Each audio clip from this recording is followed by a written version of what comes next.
Hi, everyone. Welcome. So Harrison and I are two co-directors of CPET, and we're really happy to have Professor Melany Hunt with us today. So Professor Hunt is the Dotty and Dick Hayman Professor of Mechanical Engineering. Her research focuses on the transport and mechanics of multi-phase systems, including granular and particular flows, fluidized beds, porous media, and related energy systems. Professor Hunt has been a professor at Caltech for over 30 years and has taught in the classroom every one of those years. Among her many contributions to Caltech, Professor Hunt founded the Center for Teaching, Learning, and Outreach, CTLO, in 2012, which supports teaching and learning on campus, as well as pre-K through 12 and public educational outreach. She also launched the Giving Voice Project, which creates recorded vignettes that illustrate the challenges that disproportionately affect women in science and engineering, labs, and classrooms, and pairs them with online supporting materials aimed at affecting change. As we mentioned, Professor Hunt was awarded the 2020 Feynman Prize for Excellence in Teaching. I want to just share some of the praise she received from her nominees. They praised Professor Hunt's holistic and student-centered approach to teaching and credited her with profoundly shaping how her students think and learn at Caltech and beyond. One nominee described her as, quote, one of the best professors I know, and said that she has every attribute of an ideal professor: interesting content, clear explanations, fun projects, and professor-student interaction. And another nominee said that the impact of Professor Hunt's teaching became even more apparent after they completed her courses, noting that her emphasis on breaking complex interdependent processes into manageable parts helps us to do the same in the workforce more effectively than our seasoned colleagues. So we're really excited to have Professor Hunt here with us today and to hear more about her perspective on equity and inclusion in educational programs. We'll have time for questions and answers at the end of Professor Hunt's talk, so please feel free to either hold your questions until the end or use the chat box to send them to either Harrison or myself. So without further ado, let me turn it over to Professor Melany Hunt. So thank you very much, Harrison and Matthew. You see in my introduction here, my title slide, really what I presented today are my own views in terms of what I think is important that we continue to think about as we talk about diversity, equity, inclusion. So to start, there are, of course, many definitions of diversity, equity, inclusion. And on the Caltech campus over this last year, there have been a lot of nice discussions about diversity and how to broaden our participation for various groups on campus. What I am more interested in right now in presenting is thoughts about equity and inclusion and really thinking about what the campus feels like to various constituents. And so the definition that I have here is one that you've maybe seen before. It's really a metaphor in terms of a dance, that diversity is really being about invited to the party, but no one wants to just be invited to the party. You'd like to also be able to provide input to the playlist or maybe to the food choices. And then you want to be able to enjoy yourself and really dance until midnight. And so as we think about our academic programs, similarly, we don't want to just think about students just surviving through those programs. We really want to think about students being able to thrive. And so it's really this question then in terms of what metrics do we want to use to evaluate these programs and what is important to do so. So I'm going to start here in a way that I typically would never start, which is by talking about myself. And here I am embarrassed to be doing this, but again, I think because I want to give you some perspectives in terms of what I think is important, it is important to understand where I'm coming from and a little bit about my background. So I was born and raised in Minnesota. I attended a college prep all-girls high school, and it was in the 1970s. And we all took home economics. We all took child development. I learned to sew. And for calculus, it wasn't a class that was regularly taught. And so I and two of my friends had to go to the neighboring old boys' school to take calculus. In that environment, it was, I would not use the term welcoming in terms of that environment. There was a lot of what I call low-level sexual attention. that was unwanted. And the instructor of the class, he was very good at calculus, but really turned a blind eye to anything that was happening in that classroom. For him, he was very surprised that there were 3 women that could do well in calculus. And he would say it at different times and talk about how we did in terms of our tests and other kinds of things. And so that was what I think was important to him, that he was able to offer his class to some women who did well. But that was, again, I think unexpected for me. And as I thought about what I wanted to do, in terms of college, I was very, I very much liked calculus. I very much liked physics. I very much wanted to stay in the sciences. And so when I started at the University of Minnesota, I was expecting that maybe I'd see a little bit something different. But at that time, in terms of engineering, there were actually very, very few women. And so my college experience wasn't so much different than my high school calculus experience. The good part, though, was that as a sophomore, I was hired to work in a laboratory, and that faculty member who hired me, was absolutely terrific. He was the person who said to me that you should be go on to graduate school. You should really think about being a faculty member yourself. And I worked for him for 3 years, and he was, absolutely a terrific mentor. When I was a senior, he, kind of said to me, why don't you think about staying at Minnesota and continuing to work here? And I really actually did enjoy the work, but, I had to say that I didn't want to still be in Minnesota, that it was time for me to move on, time for me to do other things. But what I didn't tell him is that one of the reasons I would never have considered to stay was that the engineer who kind of oversaw his lab, he was a real jerk. And that he was the person who first interviewed me for the job. And his first question to me was, could I fix a car? And with my background of, I had absolutely no exposure into fixing cars. What I responded to him was that I was actually quite good at fixing a sewing machine. And that was, I think, unexpected for him.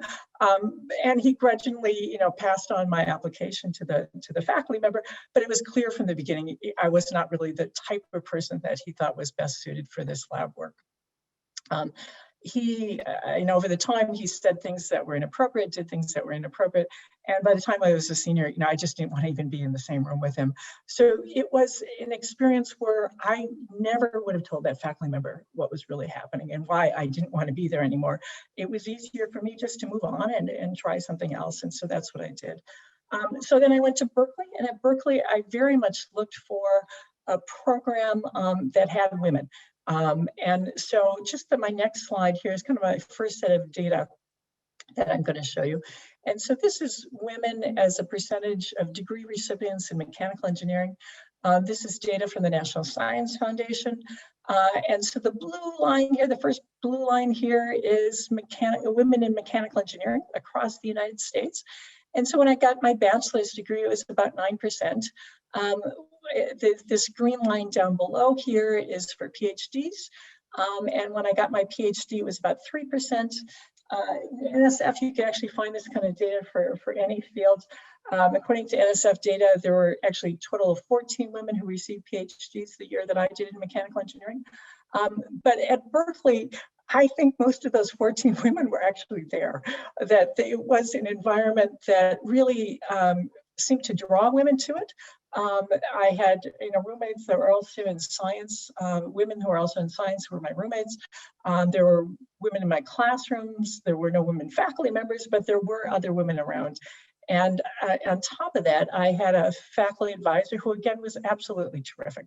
And so I really enjoyed my time in graduate school, even though the numbers were small, and really think I was able to thrive in that kind of environment, which, again, I think for any of us is what's really important. So that is my kind of background in a nutshell. And so I want to just kind of move on to some of the data that I want to show you and some of the other things I want to talk about here today. So my focus, as I talked about in the introduction, is really on thinking about equity and inclusion. And that what I want to show you is some data sets And all the data sets are publicly available. And so that in some way limits what I can show you if it's publicly available. But again, it also allows anyone who's interested in these kinds of topics to go back and look at the data themselves and make their own conclusions or do their own analysis. And so I'm going to show you a number of different data sets, either from the Department of Education or National Science Foundation or some surveys that are readily available. I want to talk a bit more about women in science, women in engineering, but also want to show some data in terms of Black students in STEM fields and Hispanic or Latinx students also in these fields. And then, and before I conclude, again, we want to leave time for questions and things, also really talk about strategies and resources for change for institutions and for individuals. So to start here in terms of some of this data, this is data from the Department of Education. And it's the most recent data that they have up on their website. And it's the website, it's what's always referred to as the IPEDS website, the Integrated Post-Secondary Education System website. And there's lots of data on that site.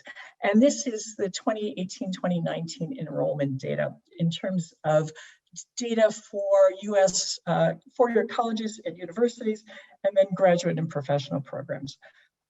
And the way that the Department of Education divides students up is that there's a question about, you know, are you a US citizen or not? And so they divide US citizens from non-residents or international students. There's always the first question about ethnicity. And so students who mark Hispanic in terms of any race are counted among the Hispanic students. And then everyone else who's non-Hispanic are counted in terms of their various racial categories. And students may tick off more than 2 races, and they would be then counted in the 2 or more race category. So in terms of this most recent data, in terms of undergraduate programs, what you see is that the largest segment are white students, both at the undergraduate level and at the graduate level. In terms of international students, there's some increase in terms of international students at the graduate level. In terms of the other groups, just Hispanic students, what you see is that there's this drop that you don't see much in terms of the other groups.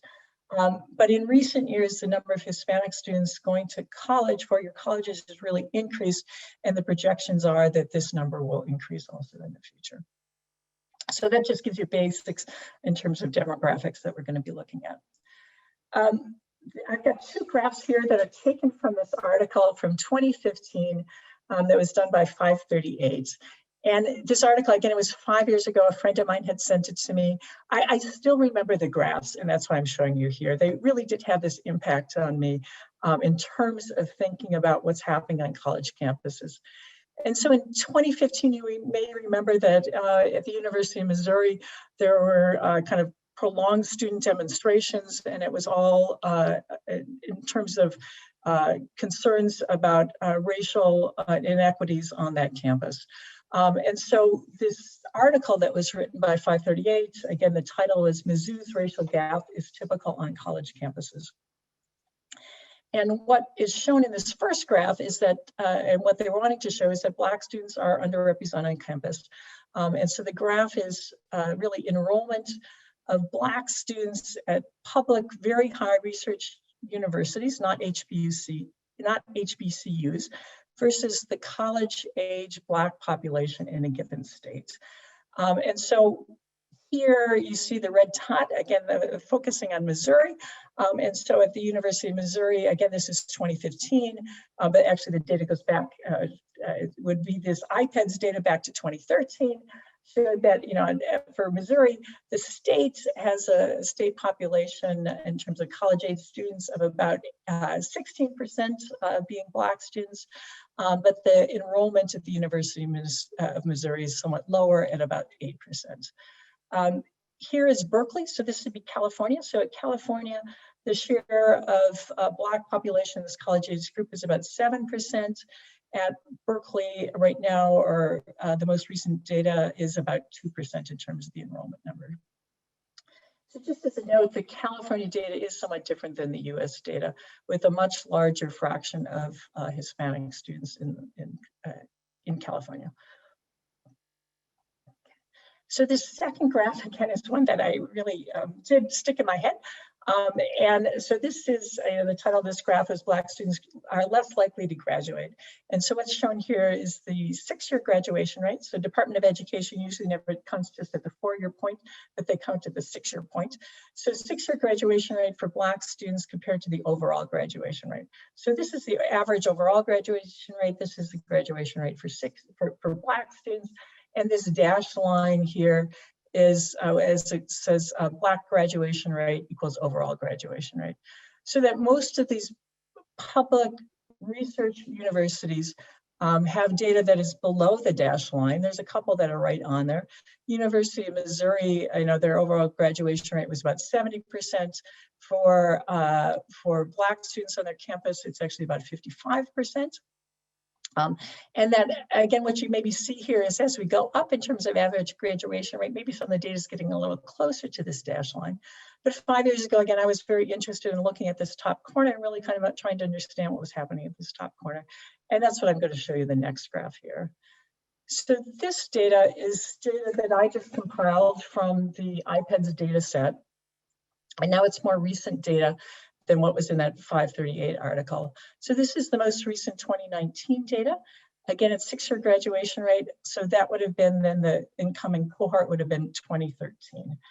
And same axes here, overall graduation rates. And what I've included here is not only graduation rate for Black students, but also for Hispanic or Latinx students on these campuses. And I just picked, I've got Caltech on here and just a range of other private and public colleges and universities. The dashed line is the same. And so what you see at the right end are a number of Ivy League schools that are actually very close to this dashed line, which would say that students on their campuses, Black students or Hispanic students on their campus, are graduating at about the same rates as other students on their campus and at very high rates. Here's MIT, and I'll refer back to MIT. MIT spent a lot of time in recent years really working on their graduation rates. And so you can see the variation, they still have a variation between the Black students on their campus and their Hispanic students. But they really have changed over about the last 5-6 years. Stanford is here. I've also have here Harvey Mudd and then I have Caltech here. And for both Harvey Mudd and Caltech, because our populations are so small, I averaged over 4 years rather than just using 1 year. So for Caltech, what you see here is that, over this 4-year time period, our average graduation rate's been about 91.5%. With, over that 4-year time period for Asian students or for white students, it's about 94%. What you see here for Black students on our campus is about 88%. And for Hispanic students, it actually drops to about 70%. So the next graph is the similar data set, similar cohorts here. And what I just wanted to show you then is what percent of our student body are either Black students or Hispanic students. And so the data, the schools here are the same schools I showed you just previously. Again, this is just overall graduation rates. These Ivy League schools all look pretty much the same here. Columbia is a little different, but these 4 all look the same. And over here are really the California schools, or many of the California schools here. That in California, again, I think all of these schools really struggle to enroll Black students at a high rate. We're better at enrolling Hispanic students. Stanford is a little bit different, so you can see Stanford's a little higher in terms of the number of the Black students on their college campus. But it's really a challenge, I think, for any of these universities to really enroll Black students in significant number. So this is, again, as I mentioned, this is 2013 data. And this next graph then is more recent data. And so this is the most recent enrollment data for all those same colleges. And I'll show you the names in just a second here. But this is then enrollment in undergraduate programs at those colleges, both for Hispanic students and for Black students. And then this is enrollment in graduate or professional programs. And this is across all graduate and professional programs. And so Caltech is here at the very lowest end, and Caltech is here in terms of Hispanic students. So now the other names I'm just putting on here, it gets a little bit much with all the names on here. But a couple other things I just wanted to point out here. I added on here the numbers in terms of US average. So this is US average for Hispanic students, US average for Black students in terms of undergraduate programs. On this axis is the same data, the same values are given, or the values are given in terms of percent in terms of the graduate or professional schools. And so a couple things here. Harvey Mudd is here and here. Again, they have no graduate students. But Harvey Med, like a number of the other California schools, we've all kind of really seen an increase in the number of Hispanic students on our campuses. And so again, it's hard to tell from graph to graph, but for all of the California schools and MIT, I should say, we've all moved further to the right in terms of our enrollment of Hispanic students over about the last 5 or 6 years. And that what is interesting to see is the US average here in terms of enrollment, that there are a couple of these elite schools where the enrollment for Hispanic students is at the US average. For Black students, that's not the case, neither at the undergraduate level or in the graduate or professional programs. And so there's really on all of our campuses a much lower number of Black students than what there are in terms of the US average numbers. Again, let me just note, I certainly am aware that Caltech's program is much narrower than many of our colleagues or many of our peer institutions on here. It is possible to go to websites for some of these peer institutions like Stanford or MIT and actually see what the actual numbers are on a school basis. So I did this recently for engineering, that both Stanford and MIT have a website up. They use the IPEDS data sets and report by school what their populations are so that you can really compare a little bit, do a little bit cleaner comparison than what I've done here. And so again, if anyone's interested, again, I think a number of these schools also report their data on their sites in terms of IPEDS data by field, which is probably a more useful comparison than in comparing across all programs. So that's a bit of just the background data in terms of enrollments and who's graduating. The larger question, of course, I've been interested in is kind of what makes an academic climate and what are really the components that make an academic climate. And so here I've just included various things that you might think about, some sense of belonging, not being the only one, being able to speak without being dismissed. Those are all contributors to what I would think about in terms of a positive academic climate. And really here, then it's the question of how do we measure it or how do we think about it? What else is important? That if we only think about, 6-year graduation rates, we're well past what has happened. And that, again, what schools would typically then do is think about degree progress, think about participation rates, using surveys or interviews to really get some sense of how students are feeling or how they're doing.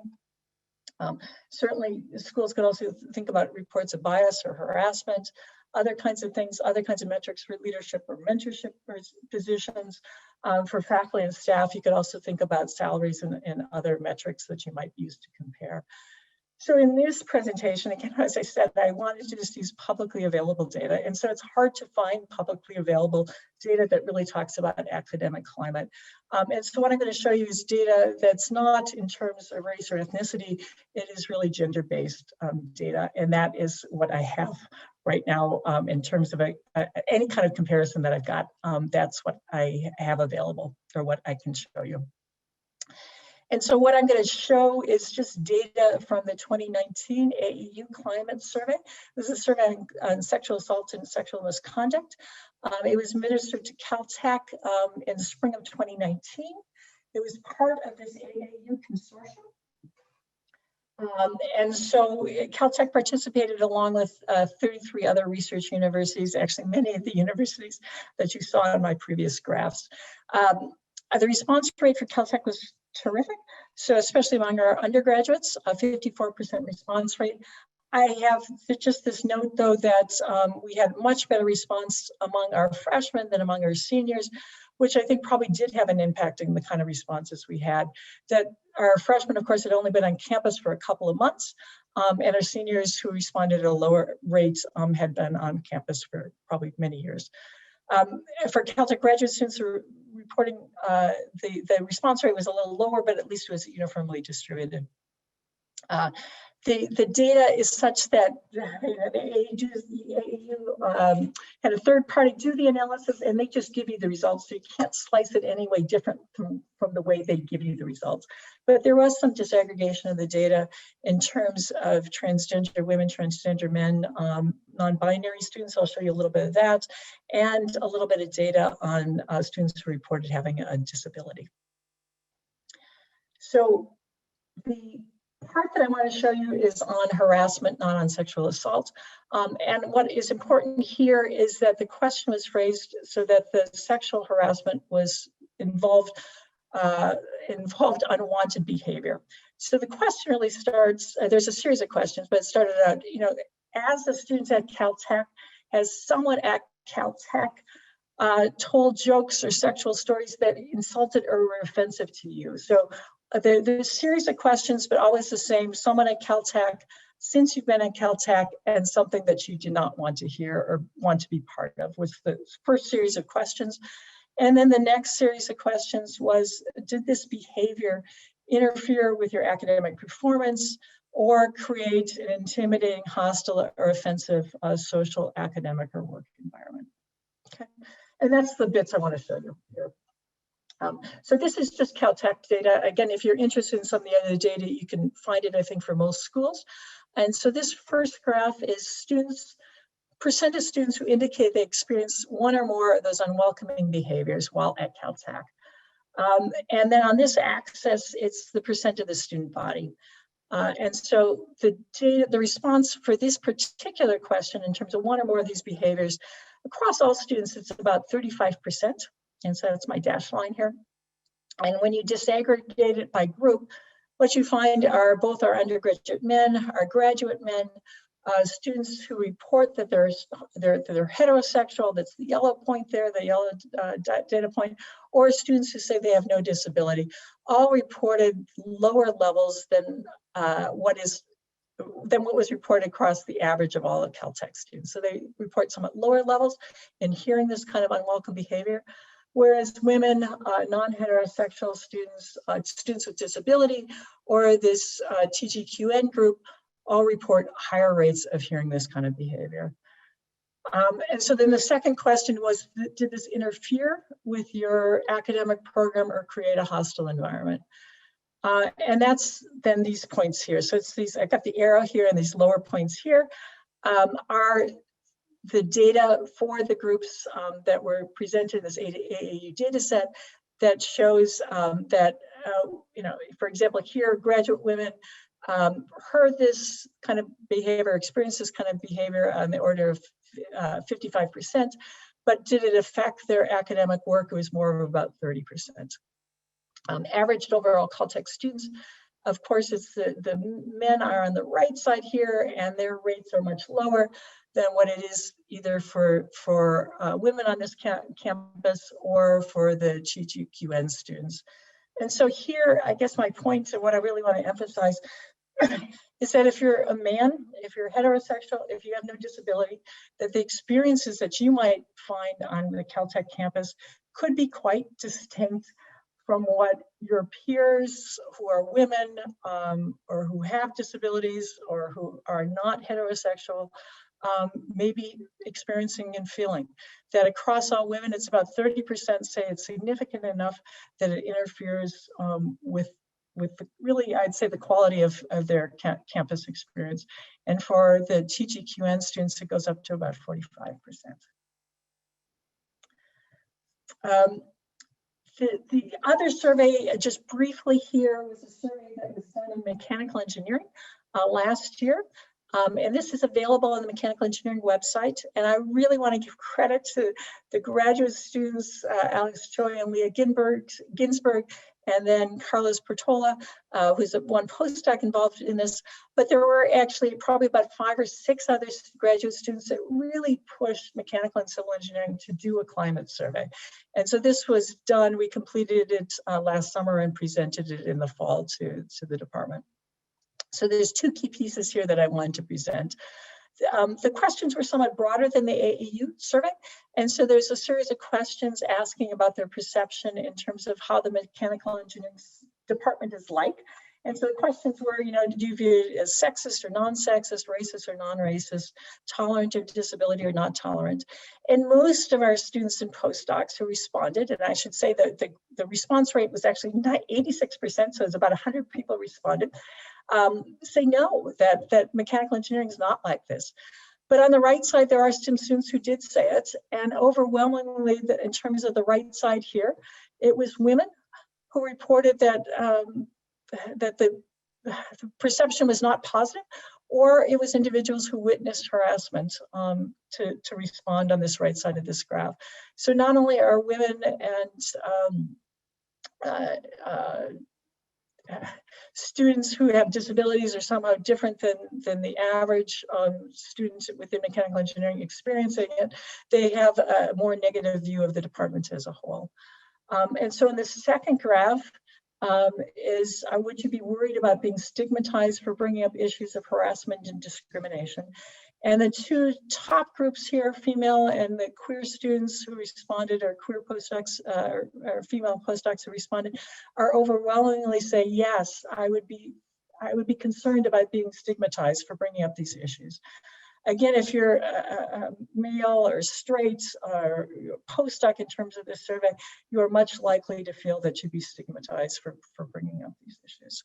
So some of the results are very similar to what we're seeing in the AAU survey, a little bit broader questions, but the same concept that not everyone experiences Caltech in the same way. And here, I just got two more pieces of data, and these are my more positive pieces of data in terms of really trying to think about what impact Caltech has and why these issues of equity and inclusion are so important for Caltech. And so this is data also that comes from the National Science Foundation. It's actually data that is prepared by Swarthmore College, but the origin of the data is National Science Foundation. And what they look at here is baccalaureate origins of doctoral recipients. And so in terms of this table, what it's saying for Caltech students, and these would be Caltech undergraduates, 42.1% of students who received a bachelor's degree during this time period went on to receive a doctoral degree within this time period. So it is this incredible number. 42% of our undergraduates eventually went on to get a PhD. And this is in all disciplines. This is in science and engineering. And this just, again, I think shows really the impact of Caltech in terms of higher ed and in terms of leadership in science and engineering, that we really educate students to think deeply about problems. And many of these students then want to go on and do advanced work in those fields. Harvey Med is number 2, and at Harvey Med, again, for a 4-year college, I think it's actually quite impressive that Harvey Med's up here at number 2. Swarthmore College, who compiles this information, is here at number 3. MIT is number 6 in terms of overall and 3 in terms of science and engineering at about 17%. So the NSF also compiles some of this data, but their data is not quite as recent. And so this next table is directly from NSF itself, but they last compiled it in 2013. So the data set I just showed you a second ago was a little bit more recent than the data set here. The difference in this data set is what they looked at here were Black students who graduated from colleges and universities in the US who then went on to receive a PhD. And here specifically, I'm just focusing on science and engineering. And so now here what you see is MIT is number 1. At about 9.6%. In the previous table, it was at about 17%. So they have a lower number of their Black students go on to get a PhD at MIT, but they still lead the country at this number 1 ranking. What you see here is Caltech's not on here, Swarthmore College isn't on here, Harvey Mudd's not on here. And it's because in this NSF document, they only looked at schools with more than 25 students in this cohort. Okay, so more than 25 students had received a bachelor's degree that then went on to get a PhD. So Caltech's not on this list. But again, I think in terms of Caltech and the kind of impact that Caltech can have, I think Caltech can absolutely, and it maybe already does, lead in terms of how many women we educate that then go on to get a PhD in science and engineering. Again, I think it's absolutely possible for Caltech to lead in how many of our Black students or Hispanic students also go on to get PhDs. Again, I think it's something that we do really, really well, and that I think we can continue to work on in terms of, especially in terms of our numbers, and making it really a place where these students can thrive. So I've just got a couple last slides here. Just the giving voice is again something that was mentioned at the beginning. You can see it online. It was something I started a couple of years ago. Some money from NSF, a nominal bit of money from NSF, and then some money from Caltech. And as was described, it's really this series of vignettes that are recorded, and then supporting material to think about how to make change within your laboratory or within your classroom. So we've recorded 5 vignettes so far, and these are all written or acted, directed by Caltech students, faculty, and staff. And these are just some pictures. So we've done a few things live, and then a number of things where we've just recorded the material. So, and thanks to all of you out there who have participated in these efforts. I really certainly appreciate it. Just a couple things in terms of examples of institutional change. Here, I put up here Pasadena City College, just on the street from Caltech. But Pasadena City College, in terms of community college, actually is a leader in terms of closing the equity gap. And so this was an article that you can see on Politico. It was last year, or 2019. And again, the title is How to Fix Education's Racial Inequities One Tweak at a Time. And the article starts by talking about how at PCC, that there were a number of classes that if you turned material in late, you got no credit. And so the impact of saying you don't get any credit for turning in things late was that students just didn't do it then. And yet I think what PCC recognizes is that many of our students may be working full time or have family responsibilities. And what was most important is for students to do the work. And so the fact that it came in late is not ideal, but if they kept that policy, they really discouraged students from doing the work, and that's not what they wanted to do. And so really the article talks about changing systems rather than changing people, and really recognizing where your students are at. And so it's really a nice article about change. MIT, again, it was on MIT visiting committees for a 10-year period of time. I did 4 visits. MIT, as I mentioned, really focused on closing their educational gap. And if you look on their website, you can see various reports and other kinds of things that they did over that kind of time period. And really, it was a concerted effort across various offices. National Academy in 2018, they had the report on sexual harassment in academic science, engineering, and medicine. There's the follow-on action collaborative, really best policies about how to change things within academic environments to reduce the impact, reduce the number of cases of harassment or sexual assault, and reduce the impact that it can have on student lives. So 3 nice resources that you can take a look at.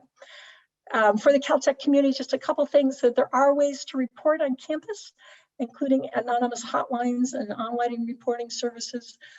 There's a lot of been great programming over this last year.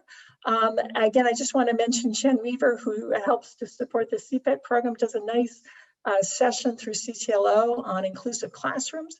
But there certainly are other programs that have been great to see and really have provided a rich array of topics to discuss and think about over the last year or year plus. Outreach, CTLO does a lot of K through 12 outreach. Caltech Y, I'm just a board member of the Caltech Y, I feel I should advertise here. They got some nice programs in tutoring, either through Pasadena Unified or through PCC. And then the DEI database, there's 2 students in Mechanical Engineering, Tori Lee and Marcus Lee, who put together just a wonderful database that you can find kind of DEI efforts across campus. And then most importantly, I think, is continuing to think about our academic programs, our academic policies. I think GSC has done a number of nice things over the years. Our students, or the undergraduate students, also they've been trying to push for some reforms in terms of what we do. Student faculty conferences are a nice forum to do that, and there's an undergraduate student faculty conference coming up. And then what's been nice to hear is that there's been a number of departments, somewhat led, like in mechanical and civil engineering, pushed by students to really make some changes in terms of academics and some of the things that were happening within their programs. So just in closing here, and I'll leave this up here, I just want to thank Matthew and Harrison and Jen for organizing today. This is a statement that we now have on our MCE webpage, just trying to talk about how we would like to be an inclusive community for everyone that's part of our group. It's nice to see ENAS has a similar statement online. And again, I think for students, I think these statements are important. And so I think it's something, again, that I'd like to encourage and suggest that other departments really look at and think about doing as well. So with that, I'm done here, and I'd be happy to take questions. Thank you so much, Melanie, for that great and illuminating talk.